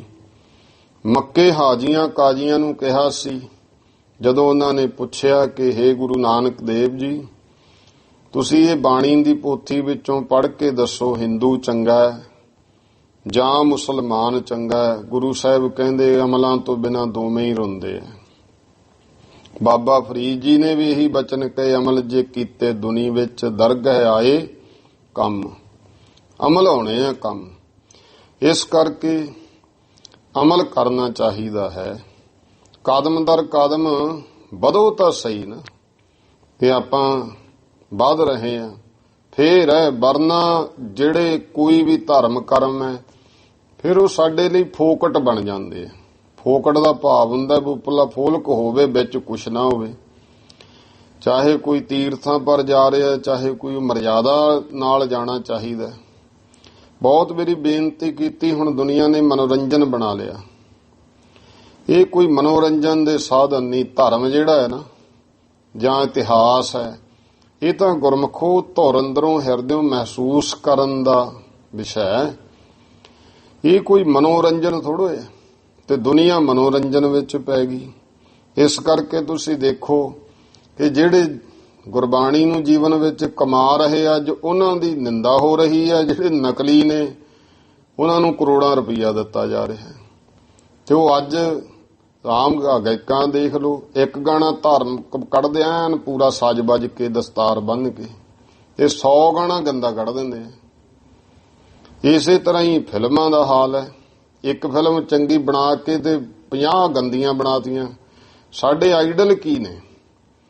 ਅਸੀਂ ਕਿੱਥੋਂ ਗੁਰਮਤਿ ਸਿੱਖਣੀ ਚਾਹੁੰਦੇ ਹਾਂ? ਮਹਾਰਾਜ ਨੇ ਤਾਂ ਕਿਹਾ ਸੀ, ਹਰ ਕੀਰਤ ਸਾਧ ਸੰਗਤ ਹੈ, ਸਿਰ ਕਰਮਨ ਕੈ ਕਰਮ। ਅਸੀਂ ਗੁਰਮੁਖੋ ਇਹ ਭੁੱਲ ਗਏ ਆ। ਇਸ ਕਰਕੇ ਸਾਨੂੰ ਪਤਾ ਹੀ ਨਹੀਂ ਹੈ ਅਸੀਂ ਕਰਨਾ ਕੀ ਹੈ। ਗੁਰੂ ਮਹਾਰਾਜ ਮਿਹਰ ਕਰਨ। ਸਤਿਗੁਰੂ ਗੁਰੂ ਅਰਜਨ ਦੇਵ ਪਾਤਸ਼ਾਹ ਮਹਾਰਾਜ ਬਚਨ ਕਰਦੇ, ਭਾਈ ਪਾਠ ਕਰੈ ਕੇ ਸੁਨੈ ਮਨ ਏਕ ਹੋਇ, ਹੀਐ ਉਪਦੇਸ਼ ਵਸਾਵੈ ਗੋ। ਇੱਕ ਮਨ ਹੋ ਕੇ ਬਾਣੀ ਪੜ੍ਹਨੀ ਤੇ ਸੁਣਨੀ, ਤੇ ਜੋ ਉਪਦੇਸ਼ ਦਿੱਤਾ ਜਾ ਰਿਹਾ ਹੈ ਉਹਨੂੰ ਹਿਰਦੇ ਵਿੱਚ ਵਸਾਉਣਾ ਹੈ। ਦੇਖਤ ਹੀ ਕਰ ਜੋਰ ਦੋ ਮਨ। ਇੱਥੇ ਮਨ ਤੋਂ ਪਹਿਲਾਂ ਅਰਥ ਮੌਕੇ ਵਿਸ਼ਰਾਮ ਬਣ ਜਾਣਾ। ਜਦੋਂ ਵੀ ਗੁਰੂ ਗ੍ਰੰਥ ਸਾਹਿਬ ਜੀ ਨੂੰ ਦੇਖੋ, ਦੇਖਤ ਹੀ, ਦੇਖਦਿਆਂ ਸਾਰ, ਕਰ ਜੋਰ ਦੋ, ਦੋਵੇਂ ਹੱਥ ਜੋੜ ਲੈਣੇ ਹਨ। ਮਨ ਨਮਰਤ ਸੀਸ ਨਿਵਾਵੈ ਗੋ। ਤੇ ਮਨ ਨੂੰ ਨਿਮਰਤਾ ਵਿੱਚ ਲਿਆਉਣਾ, ਸੀਸ ਨਿਵਾਉਣਾ ਹੈ। ਜਿਹੜਾ ਹੱਥ ਜੋੜਨੇ ਹਨ, ਇਹ ਵੀ ਆਪਾਂ ਰੋਜ਼ ਪੜ੍ਹਦੇ ਹਾਂ। ਕਰ ਅੰਜਲੀ ਪੁੰਨ ਵੱਡਾ ਹੈ, ਬਹੁਤ ਵੱਡਾ ਪੁੰਨ ਹੈ ਕਿ ਹੱਥ ਜੋੜ ਲੈਣੇ। ਇਸ ਕਰਕੇ ਹੱਥ ਜੋੜ ਕੇ ਸਤਿਕਾਰ ਭਾਵਨਾ, ਤੇ ਬਾਕੀ ਇਹਦਾ ਮਨ ਕਰਕੇ ਬਹੁਤ ਪ੍ਰਭਾਵ ਹੈ। ਮਹਾਰਾਜ ਦੀ ਹਜ਼ੂਰੀ ਚ ਆਪਾਂ ਜੋ ਨੇ ਹੱਥ ਜੋੜੋ, ਥੋੜਾ ਜਿਹਾ ਸਿਰ ਨੀਵਾਂ ਹੋਵੇ, ਕੁਦਰਤੀ ਮਨ ਢਲ ਜਾਂਦਾ ਨਾਲ ਹੀ। ਇਹ ਮਨ, ਕਿਉਂਕਿ ਸਰੀਰ ਦੀ ਹਰ ਕਿਰਿਆ ਦਾ ਅਸਰ ਮਨ ਦੇ ਉੱਤੇ ਪੈਂਦਾ ਹੈ। ਤੇ ਫਿਰ ਗੁਰਮੁਖੋ ਗੁਰੂ ਗ੍ਰੰਥ ਸਾਹਿਬ ਜੀ ਦੇ ਦਰਸ਼ਨ ਕਰਦੇ ਹਾਂ, ਮੱਥਾ ਟੇਕਦੇ ਹਾਂ। ਮਹਾਰਾਜ ਕਹਿਣ ਲੱਗੇ, ਮਹੱਤਵ ਦੱਸਿਆ, ਦੇਖਤ ਹੀ ਕਰ ਜੋਰ ਦਉ, ਮਨ ਨਮਰਤ ਸੀਸ ਨਿਵਾਵੈ ਗੋ। ਮਨ ਨਿਮਰਤਾ ਵਿੱਚ ਇਉਂ ਮਹਾਰਾਜ ਭਾਈ ਇਸ ਗੁਰੂ ਗ੍ਰੰਥ ਸਾਹਿਬ ਜੀ ਨੂੰ ਸੀਸ ਨਿਵਾਉਣਾ ਹੈ। ਔਰਨ ਕੋ ਉਪਦੇਸ਼ ਕਰੈ ਲਿਖ, ਆਪ ਇਸੈ ਕੋ ਲਿਖਾਵੈ ਗੋ। ਫਿਰ ਭਾਈ ਦੇਖੋ, ਮਹਾਰਾਜ ਕਹਿੰਦੇ ਹੁਣ ਇਹ ਬਾਣੀ ਪੋਥੀਆਂ ਰੂਪ ਵਿੱਚ ਔਰਨ ਕੋ ਉਪਦੇਸ਼ ਕਰੈ, ਤੇ ਹੋਰਾਂ ਨੂੰ ਵੀ। ਇੱਥੇ ਲਿਖ ਦਾ ਅਰਥ ਜੇ ਲੱਖ ਸ਼ਬਦ ਹੋਵੇ ਤਾਂ ਜ਼ਿਆਦਾ ਸਹੀ ਬਣਦਾ ਹੈ ਕਿ ਔਰਨ ਕੋ ਉਪਦੇਸ਼ ਕਰੈ ਲਖ। ਇਹ ਜਾਣ ਕਰਕੇ ਹੋਰਾਂ ਨੂੰ ਵੀ ਉਪਦੇਸ਼ ਕਰੇ। ਆਪ ਇਸੈ ਕੋ ਲਿਖਾਵੈ ਗੋ, ਤੇ ਆਪ ਵੀ ਇਸ ਨੂੰ ਜਾਣੇ। ਭਾਵ ਕਿ ਆਪ ਵੀ ਜੁੜਨਾ ਤੇ ਅੱਗੇ ਵੀ ਜੋੜਨਾ। ਕਿਸੇ ਨੂੰ ਗੁਰਮੁਖੋ ਕਿਸੇ ਵੀ ਬਹਾਨੇ ਤੁਸੀਂ ਮੱਥਾ ਟੇਕਣੀ ਲਾ ਦਿਓ ਨਾ ਗੁਰੂ ਗ੍ਰੰਥ ਸਾਹਿਬ ਦੇ ਨਾਲ, ਤਾਂ ਇਹ ਤੁਹਾਡਾ ਬਹੁਤ ਵੱਡਾ ਪੁੰਨ ਬਣ ਗਿਆ।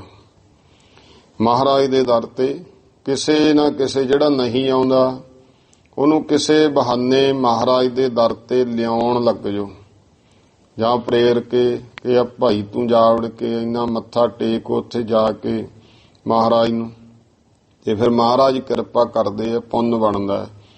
ਜੋੜਨ ਵਰਗਾ ਕੋਈ ਪੁੰਨ ਨਹੀਂ ਤੇ ਤੋੜਨ ਵਰਗਾ ਕੋਈ ਪਾਪ ਨਹੀਂ।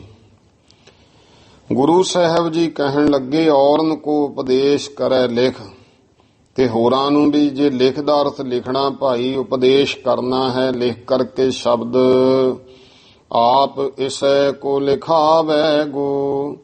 ਤੇ ਆਪ ਹੋਰ ਅੱਗੇ ਲਿਖ ਲਿਖ ਕੇ ਬਾਣੀ ਉਪਦੇਸ਼ ਸੰਗਤ ਵਿੱਚ ਦੇਣਾ ਹੈ।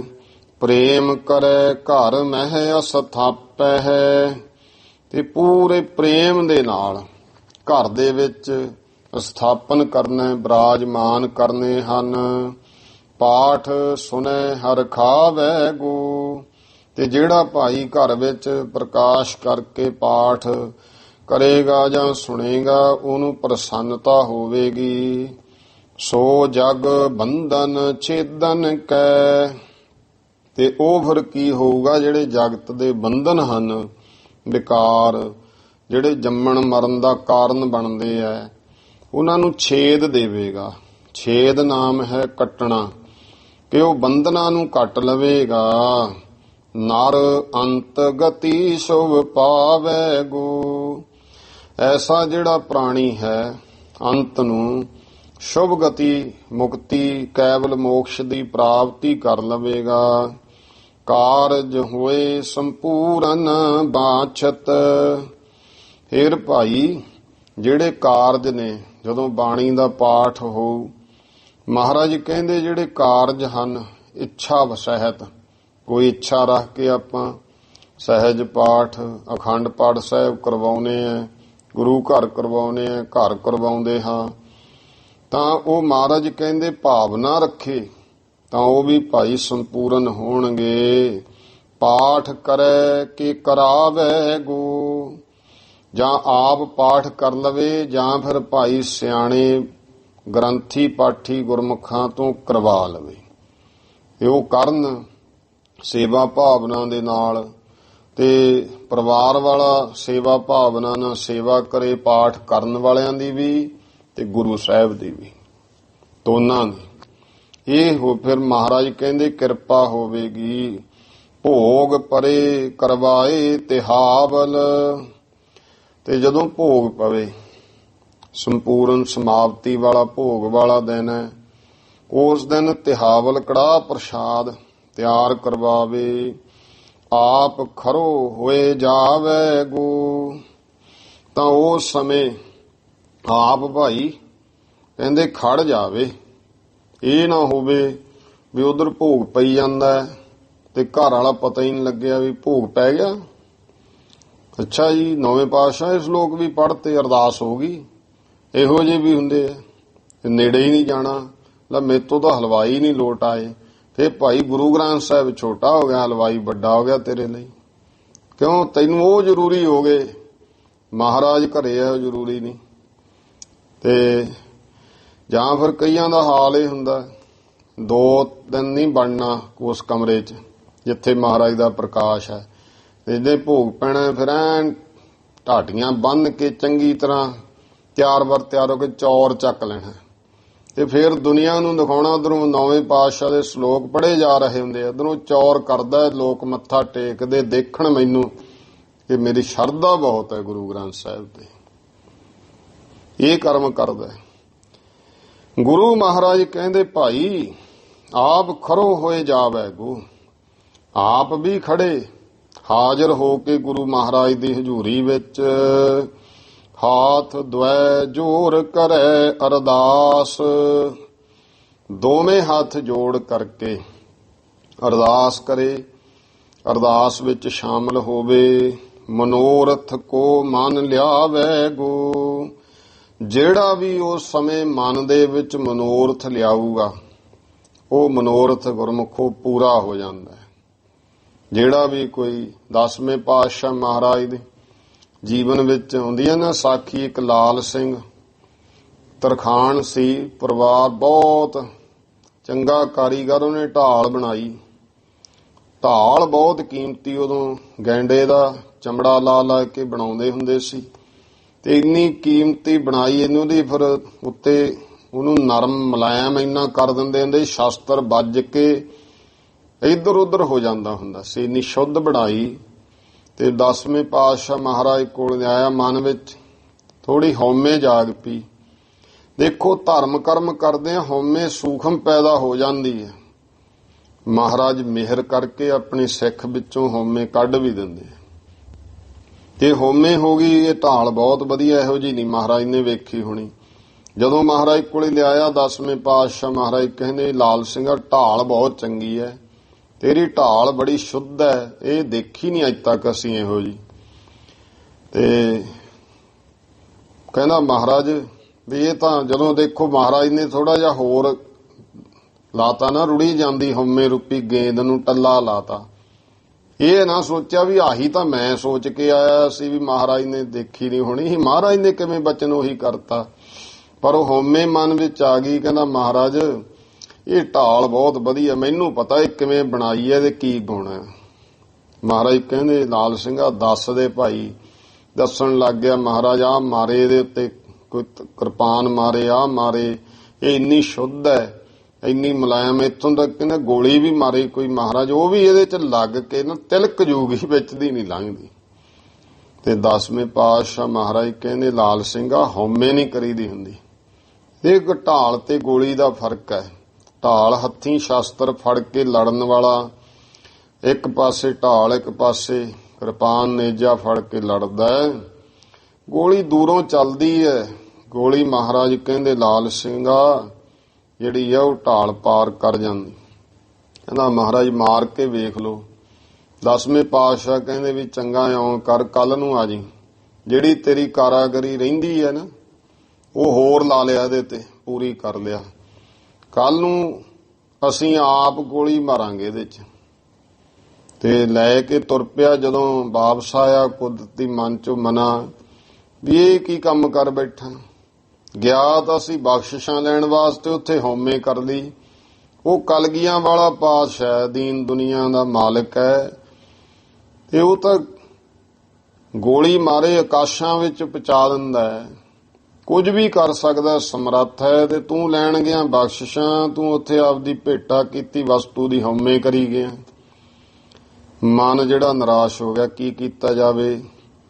ਕਿਸੇ ਗੁਰਮੁਖ ਬ੍ਰਹਮ ਗਿਆਨੀ ਗੁਰਸਿੱਖਾਂ ਕੋਲੇ ਜਾਣ ਲੱਗ ਗਿਆ ਵੀ ਕਿਰਪਾ ਕਰੋ, ਮੇਰਾ ਕੋਈ ਹੱਲ ਕਰੋ। ਹੁਣ 10ਵੇਂ ਪਾਤਸ਼ਾਹ ਕੋਲੇ ਕੱਲ ਨੂੰ ਜਾਣਾ, ਕਿਵੇਂ ਹੋ। ਗੁਰਸਿੱਖ ਕਹਿਣ ਲੱਗੇ ਵੀ ਇਉਂ ਕਰੀ, ਸੰਗਤ ਸੱਦੀ, 5 ਸਿੰਘ ਹੋਣ, ਤੂੰ ਆਓ ਪ੍ਰਸ਼ਾਦਾ ਪਾਣੀ ਛਕਾਈ, ਗੁਰੂ ਦਾ ਪੰਜਾਂ ਚ ਵਸ ਹੈ। ਜਦੋਂ ਅਰਦਾਸ ਕਰਨਗੇ ਨਾ, ਜਿਹੜਾ ਵੀ ਮਨੋਰਥ ਮਨ ਚ ਲਿਆਵੇਂਗਾ ਉਹ ਪੂਰਾ ਹੋ ਜੂ। ਚਲੋ ਇਸੇ ਤਰ੍ਹਾਂ ਹੀ ਹੋਇਆ। ਅੰਮ੍ਰਿਤ ਵੇਲੇ ਸਿੰਘ ਸੱਦ ਲਏ, ਕੁਝ ਹੋਰ ਆ ਗਏ, ਪ੍ਰਸ਼ਾਦਾ ਤਿਆਰ ਕੀਤਾ ਤੇ ਉਹਨਾਂ ਛਕ ਕੇ ਅਰਦਾਸਾ ਸੋਧਿਆ। ਤੇ ਉਸ ਸਮੇਂ ਜਿਵੇਂ ਆਪਾਂ ਬੇਨਤੀ ਕਰਦੇ ਹਾਂ ਵੀ ਮਹਾਰਾਜ ਕਿਰਪਾ ਕਰਿਓ, ਪਰਿਵਾਰ ਦੇ ਮਨ ਮਨੋਰਥ ਪੂਰੇ ਕਰਨੇ। ਤੇ ਲਾਲ ਸਿੰਘ ਨੇ ਮਨੋਰਥ ਕੀ ਕੀਤਾ ਵੀ ਢਾਲ ਵਿੱਚ ਦੀ ਗੋਲੀ ਨਾ ਲੰਘੇ, ਮਨੋਰਥ ਹੀ ਕਰ ਲਿਆ। ਤੇ ਦੂਏ ਜਦੋਂ ਅਰਦਾਸ ਹੋ ਗਈ, ਵਿਸ਼ਵਾਸ ਹੋ ਗਿਆ, 10ਵੇਂ ਪਾਤਸ਼ਾਹ ਕੋਲੇ ਲੈ ਕੇ ਢਾਲ ਚਲਿਆ ਗਿਆ। ਕਹਿੰਦਾ ਲਓ ਜੀ ਮਹਾਰਾਜ ਮਾਰ ਕੇ ਗੋਲੀ ਵੇਖ ਲਓ। ਤੇ ਵਿਸ਼ਵਾਸ ਐਡਾ ਸੀ ਕਿ ਅਰਦਾਸ ਹੋ ਗਈ, ਹੁਣ ਤਾਂ ਗੋਲੀ ਲੰਘਣੀ ਹੀ ਨਹੀਂ ਹੈ ਇਹਦੇ ਵਿੱਚ ਦੀ। ਤੇ ਉਸ ਸਮੇਂ ਫਿਰ 10ਵੇਂ ਪਾਤਸ਼ਾਹ ਮਹਾਰਾਜ ਨੇ ਜਦੋਂ ਰਾਈਫਲ ਚੱਕੀ, ਲਾਲ ਸਿੰਘ ਢਾਲ ਛਾਤੀ ਤੇ ਰੱਖ ਕੇ ਖੜ ਗਿਆ। ਵਿਸ਼ਵਾਸ ਦੇਖੋ, ਕਿਉਂਕਿ ਅਰਦਾਸ ਹੋ ਚੁੱਕੀ ਹੈ ਸਿੰਘਾਂ, ਇਸ ਕਰਕੇ ਗੋਲੀ ਤਾਂ ਲੰਘਣੀ ਹੀ ਨਹੀਂ ਹੈ। 10ਵੇਂ ਪਾਤਸ਼ਾਹ ਮਹਾਰਾਜ ਨੇ ਜਦੋਂ ਨਿਸ਼ਾਨਾ ਬਿੰਨਿਆ ਤੇ ਅੱਗੇ ਧੰਨ ਸ੍ਰੀ ਗੁਰੂ ਨਾਨਕ ਦੇਵ ਮਹਾਰਾਜ ਨੇ ਹੱਥ ਕਰ ਦਿੱਤਾ। ਆਖੋ ਸਤਨਾਮ ਸ੍ਰੀ ਵਾਹਿਗੁਰੂ। ਗੁਰੂ ਗੋਬਿੰਦ ਸਿੰਘ ਮਹਾਰਾਜ ਨੇ ਰਾਈਫਲ ਰੱਖਤੀ। ਲਾਲ ਸਿੰਘਾ ਉਹ ਨਾਲੇ ਬੇਨਤੀਆਂ ਕਰਦਾ ਹੈ ਤੇ ਨਾਲੇ ਮੂਹਰੇ ਛਾਤੀ ਤੇ ਰੱਖਦਾ ਕੱਢਦਾ ਹੈ, ਦੋ ਕੰਮ ਤਾਂ ਨਹੀਂ ਹੋਣੇ। ਪੁੱਛਿਆ ਫਿਰ ਸਿੰਘਾਂ ਨੇ ਮਹਾਰਾਜ ਗੋਲੀ ਕਿਉਂ ਨਹੀਂ ਮਾਰੀ। ਕਹਿੰਦੇ ਭਾਈ ਉੱਥੇ ਨਾ ਲਾਲ ਸਿੰਘ ਸੀ ਨਾ ਢਾਲ ਸੀ, ਉੱਥੇ ਦਾ ਸ੍ਰੀ ਗੁਰੂ ਨਾਨਕ ਦੇਵ ਮਹਾਰਾਜ ਦਾ ਪਵਿੱਤਰ ਹੱਥ ਸੀ। ਇਸ ਕਰਕੇ ਗੁਰਮੁਖੋ ਅਰਦਾਸ ਦੀ ਤਾਂ ਏਡੀ ਮਹਾਨਤਾ ਹੈ। ਮਨੋਰਥ ਕਰੀਏ ਤੇ ਮਨੋਰਥ ਕਿਰਪਾ ਕਰੋ, ਮਾਲਕ ਨੂੰ ਬੇਨਤੀ ਕਰੀਏ, ਗੁਰਮਤ ਦੇ ਮੁਤਾਬਕ ਹੋਵੇ। ਹਾਥ ਦੁਇ ਜੋੜ ਕਰੇ ਅਰਦਾਸ, ਦੋਵੇਂ ਹੱਥ ਜੋੜ ਕਰਕੇ ਅਰਦਾਸ ਕਰੇ। ਮਨੋਰਥ ਕੋ ਮਨ ਲਿਆਵੇ ਗੋ, ਜਿਹੜਾ ਮਨ ਵਿੱਚ ਮਨੋਰਥ ਹੈ ਉਹ ਲਿਆਵੇ। ਕਿਉ ਨਾ ਕਹੋ ਤੇ ਪੂਰਨ ਹੋਏ, ਕਿਉ ਨਾ ਕਹੋ, ਕਹਿੰਦੇ ਭਲਾ ਦੱਸੋ ਭਾਈ ਕਿਵੇਂ ਨਾ ਇਹ ਗੱਲ ਕਹੀਏ ਕਿ ਉਹ ਪੂਰਨ ਹੋਵੇਗਾ, ਕਿਉਂਕਿ ਪੂਰਨ ਹੋਵੇਗਾ। ਕਿਉ ਨਾ ਕਹੋ ਤੇ ਪੂਰਨ ਹੋਏ, ਆਪਾਂ ਕੀ ਇਹਨੂੰ ਕਿਉਂ ਨਾ ਕਹੀਏ ਫਿਰ ਅਸੀਂ ਇਹ ਗੱਲ। ਸੰਤ ਰੇਣ ਜੀ ਕਹਿੰਦੇ ਕਿ ਉਹ ਕਾਰਜ ਪੂਰਾ ਜੂ ਕਹਾਂਗੇ, ਕਿਉਂਕਿ ਪੂਰਾ ਹੁੰਦਾ ਹੈ। ਚਿਤ ਚਾਹਤ ਸੋ ਨਰ ਪਾਵੈ ਗੋ। ਤੇ ਜੋ ਵੀ ਭਾਈ ਚਿੱਤ ਵਿੱਚ ਚਾਹਨਾ ਹੈ ਉਹ ਪ੍ਰਾਣੀ ਪ੍ਰਾਪਤ ਕਰ ਲਵੇਗਾ, ਪਾ ਲਵੇਗਾ। ਸਿੱਖ ਕੋ ਵਿਆਹ ਹੋਵੇ ਘਰ ਮੈਂ, ਸਿੱਖ ਦੇ ਘਰ ਵਿੱਚ ਵਿਆਹ ਕਾਰਜ ਹੋਵੇ। ਤਬ ਮੰਗਲ ਸ਼ਬਦ ਹੈ ਗਾਵੇ ਗੂ। ਉਦੋਂ ਵੀ ਭਾਈ ਇਹ ਸ਼ਬਦਾਂ ਦੁਆਰਾ ਮੰਗਲ ਪਰਮੇਸ਼ਰ ਦੇ ਗਾਉਣੇ ਹਨ। ਪੁਨ ਫੇਰੇ ਲਹੈ ਗੁਰ ਸਿੱਖ ਕੋ ਬਾਲ। ਫਿਰ ਭਾਈ ਗੁਰਸਿੱਖਾਂ ਦਾ ਕੋਈ ਬਾਲ ਲਾਵਾਂ ਫੇਰੇ ਬਲਾਵਾਂ ਲਵੇ। ਭਾਵ ਪ੍ਰਕਰਮੈ ਲਾਵਾਂ ਲੈਣੀਆਂ। ਔ ਲਾਵੈ ਗ੍ਰੰਥ ਪੜ੍ਹਾਵੈ ਗੋ। ਤਾਂ ਇਹ ਜੋ ਇਹਦੇ ਵਿੱਚ ਲਾਵਾਂ ਉਚਾਰਨ ਕੀਤੀਆਂ ਗੁਰੂ ਰਾਮਦਾਸ ਪਾਤਸ਼ਾਹ ਦਾ ਸ਼ਬਦ, ਉਹ ਭਾਈ ਗੁਰੂ ਗ੍ਰੰਥ ਸਾਹਿਬ ਵਿੱਚੋਂ ਪੜ੍ਹਾਉਣੀਆਂ ਹਨ। ਕਰ ਕੈ ਪਰ ਦਛਨ ਚਾਰ ਭਲੇ। ਤੇ ਇੱਕ ਸ਼ਬਦ ਦੇ ਚਾਰ ਪਦੇ ਨੇ, ਚਾਰ ਲਾਵਾਂ ਨੇ। ਮਹਾਰਾਜ ਕਹਿੰਦੇ ਭਲੀ ਪ੍ਰਕਾਰ ਚਾਰ ਪ੍ਰਕਰਮਿਆਂ ਕਰਕੇ ਸਿੱਖਿਆ ਮਨ ਮਹਿ ਠਹਿਰਾਵੈ ਗੋ। ਤੇ ਜੋ ਲਾਵਾਂ ਵਿੱਚ ਸਿੱਖਿਆ ਹੈ ਉਹ ਮਨ ਦੇ ਵਿੱਚ ਪ੍ਰਪੱਕ ਕਰੇ। ਭੋਗ ਕੋ ਪਾਏ ਕੜਾਹ ਚੜਾਏ। ਫਿਰ ਭਾਈ ਭੋਗ ਪਾ ਕਰਕੇ ਕੜਾਹ ਪ੍ਰਸ਼ਾਦ ਭੇਟ ਕਰੇ। ਸਭ ਹੀ ਬਿਘਨਾ ਮਿਟ ਜਾਵੇ ਗੋ। ਸਾਰੇ ਬਿਘਨ ਮਹਾਰਾਜ ਕਹਿੰਦੇ ਭਾਈ ਮਿਟ ਜਾਣਗੇ। ਸਿੱਖ ਸਰੀਰ ਤਜੈ ਤਿਸ ਪਿੱਛੇ ਹੈ। ਫਿਰ ਕੋਈ ਗੁਰਸਿੱਖ ਸਰੀਰ ਛੱਡ ਜੇ, ਅਕਾਲ ਚਲਾਣਾ ਕਰ ਜੇ, ਉਸ ਤੋਂ ਬਾਅਦ ਵੀ ਗ੍ਰੰਥ ਕੋ ਪਾਠ ਕਰਾਵੇ ਗੋ। ਇਹ ਗੁਰੂ ਗ੍ਰੰਥ ਸਾਹਿਬ ਜੀ ਦਾ ਹੀ ਪਾਠ ਕਰਾਉਣਾ ਹੈ। ਕੋਸ਼ਿਸ਼ ਕੋ ਅਰਪੈ ਤਬ ਪਾਠਕ। ਤਾਂ ਭਾਈ ਜੋ ਕੋਸ਼ਿਸ਼ ਕਹੀਏ ਪੁਸ਼ਾਕ ਰੁਮਾਲਾ, ਇਸ ਪਾਵਨ ਗੁਰੂ ਗ੍ਰੰਥ ਸਾਹਿਬ ਜੀ ਨੂੰ ਪਾਠ ਕਰਾਉਣ ਵਾਲਾ ਜਿਹੜਾ ਹੈ ਉਹ ਅਰਪਣ ਕਰੇ। ਭੋਜਨ ਚਾਰ ਖੁਲਾਵੈ ਗੋ। ਤੇ ਸੋਹਣਾ ਸੁੰਦਰ ਜਿਹੜਾ ਭੋਜਨ ਹੈ ਉਹ ਛਕਾਵੇ। ਔਰ ਜਥਾ ਸ਼ਕਤੀ ਤਹਿ ਸੇਵੈ ਹੈ। ਤੇ ਹੋਰ ਜਿੰਨੀ ਭਾਈ ਯਥਾ ਸ਼ਕਤੀ ਹਿੰਮਤ ਹੈ ਵੱਧ ਤੋਂ ਵੱਧ ਹੋਰ ਸੇਵਾ ਧਨ ਮਨ ਧਨ ਦੇ ਨਾਲ ਸੇਵਾ ਕਰੇ। ਲਿਆਏ ਕੜਾਹ ਵਰਤਾਵੈ ਗੋ। ਫਿਰ ਸਮਾਪਤੀ ਹੈ, ਕੜਾਹ ਪ੍ਰਸ਼ਾਦ ਲਿਆ ਕਰਕੇ ਅਰਦਾਸ ਕਰ ਵਰਤਾਵੇ। ਸੋ ਸਿੱਖ ਹੋਏ ਸੁਖੈਨ ਮਹਾ। ਉਹ ਭਾਈ ਫਿਰ ਜਿਹੜਾ ਗੁਰਸਿੱਖ ਹੈ ਬਹੁਤ ਸੌਖਾ ਹੋ ਜੂ। ਪਰਲੋਕ ਵਿਖੇ ਹਰ ਖਾਵੈ ਗੋ। ਆ ਲੋਕ ਵਿੱਚ ਵੀ ਸੌਖਾ ਤੇ ਪਰਲੋਕ ਦੇ ਵਿੱਚ ਵੀ ਪ੍ਰਸੰਨ ਹੋਵੇਗਾ। ਔਰ ਕਹਾਂ ਲੱਗ ਜੇ ਜਗ ਕਾਰਜ। ਹੋਰ ਵੀ ਕਿੰਨੇ ਐਸੇ ਜਿਹੜੇ ਭਾਈ ਕੋਈ ਜਗਤ ਦੇ ਕਾਰਜ ਨੇ। ਪਾਠ ਕਰੇ ਸਿੱਧ ਹੋਵੈ ਗੋ। ਮਹਾਰਾਜ ਕਹਿੰਦੇ ਗੁਰੂ ਗ੍ਰੰਥ ਸਾਹਿਬ ਦੀ ਬਾਣੀ ਦਾ ਪਾਠ ਕਰੇ ਉਹ ਸਿੱਧ ਹੋਣਗੇ। ਸੰਤ ਮਹੰਤ ਚਹੈ ਨਹਿ ਯੋ ਪਠ। ਇਸ ਤਰ੍ਹਾਂ ਮਹਾਰਾਜ ਕਹਿੰਦੇ ਸੰਤ ਮਹੰਤ ਚਹੈ ਨਹਿ ਯੋ ਪਠ। ਜਿਹੜੇ ਵੀ ਕੋਈ ਸੰਤ ਹੈ ਮਹੰਤ ਹੈ ਉਹ ਭਾਈ ਜਿਹੜਾ ਹੈ ਚਾਹਨਾ ਪ੍ਰੇਮ ਸਤਿਕਾਰ ਨਾਲ ਪਾਠ ਕਰਨ। ਨਹਿ ਯੋ ਪਠ ਜਿਹੜਾ ਇਸ ਤਰ੍ਹਾਂ ਜਾਂ ਇਹ ਸੰਤ ਮਹੰਤ ਚਹੈ ਨਾ ਯੋ। ਭਾਈ ਹੋਰ ਕੋਈ ਵੀ ਜਿਹੜਾ ਹੈ ਚਾਹਨਾ ਨਹੀਂ ਰੱਖਣੀ ਹੈ। ਸਾਰੇ ਸੰਤ ਮਹੰਤ ਜੋ ਵੀ ਹੈ ਉਹ ਗੁਰਬਾਣੀ ਪੜਨ। ਪਾਠ ਪ੍ਰੇਮ ਕਰੇ ਪ੍ਰਭ ਜੋ ਵਹਿ ਗੋ। ਜਿਹੜਾ ਭਾਈ ਪਾਠ ਕਰੂ ਮਹਾਰਾਜ ਨਾਲ ਪ੍ਰੇਮ ਕਰੇਗਾ ਉਹ ਪਰਮੇਸ਼ਰ ਦੇ ਦਰਸ਼ਨ ਕਰ ਲੂ। ਸੰਤ ਮਹੰਤ ਜਿਹੜਾ ਕੋਈ ਸੰਤ ਮਹੰਤ ਹੈ ਉਹ ਹੋਰ ਕੋਈ ਚਾਹਨਾ ਨਾ ਕਰੇ, ਬਾਣੀ ਦਾ ਪਾਠ ਸਿਮਰਨ ਕਰੇ, ਉਹਨੂੰ ਪਰਮੇਸ਼ਰ ਦੇ ਦਰਸ਼ਨ ਹੋਣਗੇ। ਦਿਓਸ ਨਿਸਾ ਸਿਮਰੈ ਸਤਨਾਮ। ਦਿਓਸ ਦਾ ਭਾਵ ਹੈ ਦਿਨ, ਨਿਸਾ ਕਹੀਏ ਰਾਤ। ਇਸ ਤਰ੍ਹਾਂ ਮਹਾਰਾਜ ਕਹਿੰਦੇ ਭਾਈ ਦਿਨ ਰਾਤ ਜਿਹੜਾ ਹੈ ਉਹ ਦਿਨ ਰਾਤ ਸਤਨਾਮ ਸੱਚੇ ਨਾਮ ਦਾ ਸਿਮਰਨ ਕਰੇ। ਕਿ ਗ੍ਰੰਥ ਪਠੈ ਅਗ ਖੋਵੈ ਗੋ। ਤੇ ਨਾਲ ਜਾਂ ਗੁਰੂ ਗ੍ਰੰਥ ਸਾਹਿਬ ਦੀ ਬਾਣੀ ਪੜ੍ਹੇ ਉਹਦੇ ਪਾਪ ਖਤਮ ਹੋ ਜਾਣਗੇ। ਅੰਤ ਸਮੇਂ ਜਮ ਕੋ ਨਾ ਪਿਖੈ। ਜਿਹੜਾ ਕੋਈ ਬਾਣੀ ਪੜ੍ਹੇਗਾ ਉਹਨੂੰ ਅੰਤ ਦੇ ਸਮੇਂ ਜਮ ਨਹੀਂ ਵੇਖ ਸਕਦੇ। ਗੁਰੂ ਨਾਨਕ ਚਰਨ ਸਮਾਵਹਿ ਗੋ। ਉਹ ਭਾਈ ਸ੍ਰੀ ਗੁਰੂ ਨਾਨਕ ਦੇਵ ਜੀ ਮਹਾਰਾਜ ਦੇ ਚਰਨਾਂ ਵਿੱਚ ਸਮਾ ਜਾਵੇਗਾ। ਗੁਰੂ ਨਾਨਕ ਦੇ ਪਾਤਸ਼ਾਹ ਦੇ ਚਰਨਾਂ ਦੇ ਨਾਲ ਅਭੇਦ ਹੋ ਜਾਵੇਗਾ। ਐਸੀ ਕਿਰਪਾ ਹੋਵੇਗੀ।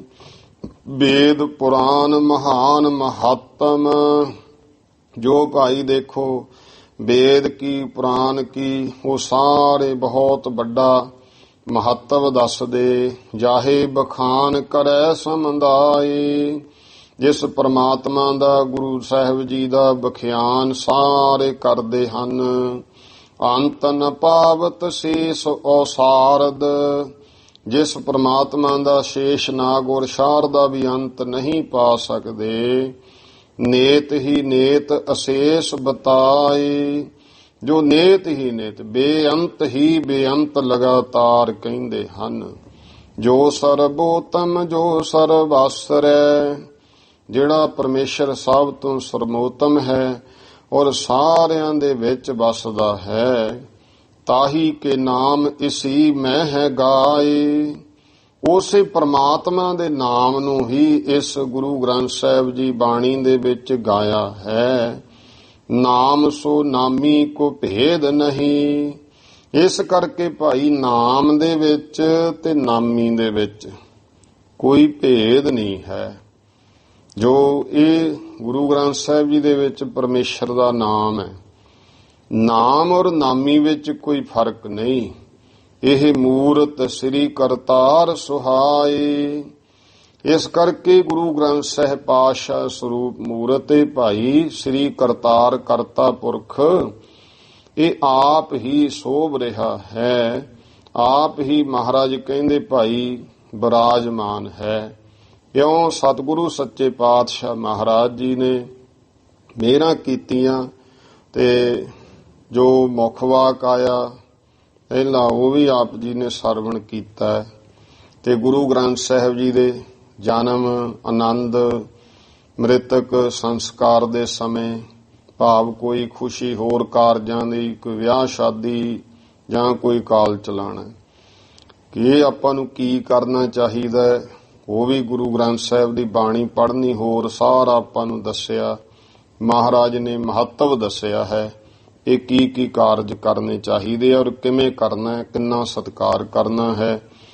ਉਪਦੇਸ਼ ਨੂੰ ਹਿਰਦੇ ਵਿੱਚ ਵਸਾਉਣਾ ਤੇ ਜਿਹਨੇ ਵਸਾ ਲਿਆ ਉਹਦੇ ਤੇ ਭਾਈ ਅਕਾਲ ਪੁਰਖ ਦੀ ਗੁਰੂ ਦੀ ਕਿਰਪਾ ਹੁੰਦੀ ਹੈ। ਭਾਗਾਂ ਵਾਲੇ ਹਨ ਮਾਈ ਭਾਈ ਜੋ ਗੁਰੂ ਉਪਦੇਸ਼ ਨੂੰ ਹਿਰਦੇ ਵਿੱਚ ਵਸਾ ਲੈਂਦੇ ਨੇ। ਅਰਦਾਸ ਬੇਨਤੀ ਮਹਾਰਾਜ ਅੱਗੇ ਕਰਿਆ ਕਰੀਏ ਕਿ ਸੱਚੇ ਪਾਤਸ਼ਾਹ ਕਿਰਪਾ ਕਰੋ ਸਾਨੂੰ ਹਿੰਮਤ ਬਖਸ਼ੋ ਅਸੀਂ ਤੁਹਾਡੇ ਉਪਦੇਸ਼ ਨੂੰ ਆਪਣੇ ਹਿਰਦੇ ਵਿੱਚ ਵੀ ਵਸਾ ਸਕੀਏ। ਆਓ ਹੁਣ ਟਾਈਮ ਹੋ ਗਿਆ ਹੈ। ਭੁੱਲ ਚੁੱਕ ਦੀ ਖਿਮਾ ਸਰਬੱਤ ਮਾਈ ਭਾਈ। ਉਚਾਰਨ ਕਰੋ ਜੀ ਵਾਹਿਗੁਰੂ ਨਾਮ ਜਹਾਜ ਹੈ ਚੜੇ ਸੋ ਉਤਰੇ ਪਾਰ। ਜੋ ਸ਼ਰਧਾ ਕਰ ਸੇਵਦੇ ਗੁਰ ਪਾਰੇ ਉਤਾਰਨ ਹਾਰ। ਵਾਹਿਗੁਰੂ ਜੀ ਕਾ ਖਾਲਸਾ ਵਾਹਿਗੁਰੂ ਜੀ ਕੀ ਫਤਿਹ।